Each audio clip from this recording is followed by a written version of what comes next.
હું પંડ્યા આરતી, આપ જોઈ રહ્યા છો spark today news. Chhota Udepur Lok Sabha બેઠક માટેના મધ્યસ્થ ચૂંટણી કાર્યાલયનું ઉદ્ઘાટન બોડેલી ખાતે પ્રભારી મંત્રી શ્રી ભીખુસિંહ પરમારના હસ્તે કરવામાં આવ્યું।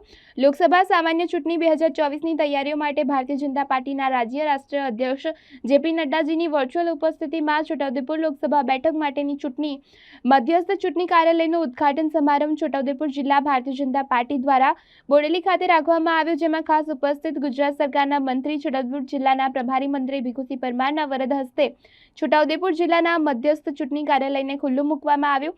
છોટાઉદેપુર જિલ્લાના ભાજપના પ્રમુખ ઉપેન્દ્રભાઈ રાઠવા સાથે તેમના સાથી હોદ્દેદારો, છોટાઉદેપુર લોકસભાના સાંસદ ગીતાબેન રાઠવા, છોટાઉદેપુર લોકસભા બેઠકના આવતી વિધાનસભાના બેઠકના ધારાસભ્યો, છોટાઉદેપુરના રાજેન્દ્રસિંહ રાઠવા, સંખેડાના અભયસિંહ તડવી, હાલોલના જયેન્દ્રસિંહ પરમાર, ડભોઈના શૈલેષભાઈ મહેતા, નાંદોદના શ્રીમતી દર્શનાબેન દેશમુખ તેમજ પાદરાના ચૈતન્યસિંહ ઝાલા, ગુજરાત પ્રદેશ મોરચાના પ્રમુખ અર્જુનસિંહ ચૌધરી, ટ્રાઇફેડ ભારત સરકારના ચેરમેન અને પૂર્વ સાંસદ રામસિંહ રાઠવા સહિત જિલ્લાના પદાધિકારીઓ તેમજ મોટી સંખ્યામાં ભાજપના કાર્યકરો ખાસ ઉપસ્થિત રહ્યા। 2024ની અંદર આવનારી લોકસભાની ચૂંટણીના અનુસંધાનમાં પાર્ટીની ગાઈડલાઈન મુજબ આજે ગુજરાતની લોકસભાની 26 બેઠકો ઉપર જિલ્લા મધ્યસ્થ કાર્યાલયનું ઓપનિંગ કરવામાં આવ્યું છે।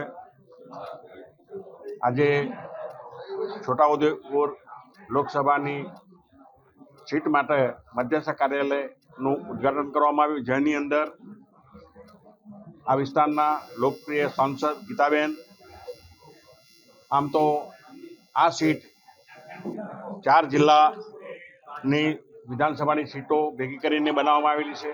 એ રીતે તમામ ધારાસભ્યશ્રીઓ, જિલ્લા પંચાયતના પ્રમુખશ્રીઓ, સંગઠનના પ્રમુખશ્રી, હોદ્દેદારશ્રીઓ તમામની ખૂબ મોટી સંખ્યામાં હાજરી હોઈ આ કાર્યાલયનું ઉદ્ઘાટન કરવામાં આવ્યું।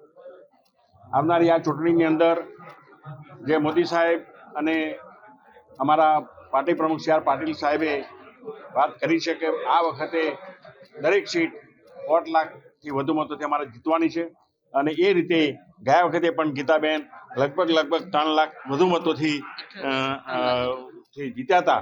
એટલે આ વખતે 5 લાખથી ઉપર તો નિશ્ચિત છે, અને કદાચ ગુજરાતની અંદર 1, 2, 3ની અંદર પણ નંબર આવે લીડની અંદર, એવો મને પ્રભારી મંત્રી તરીકેનો એવો વિશ્વાસ છે।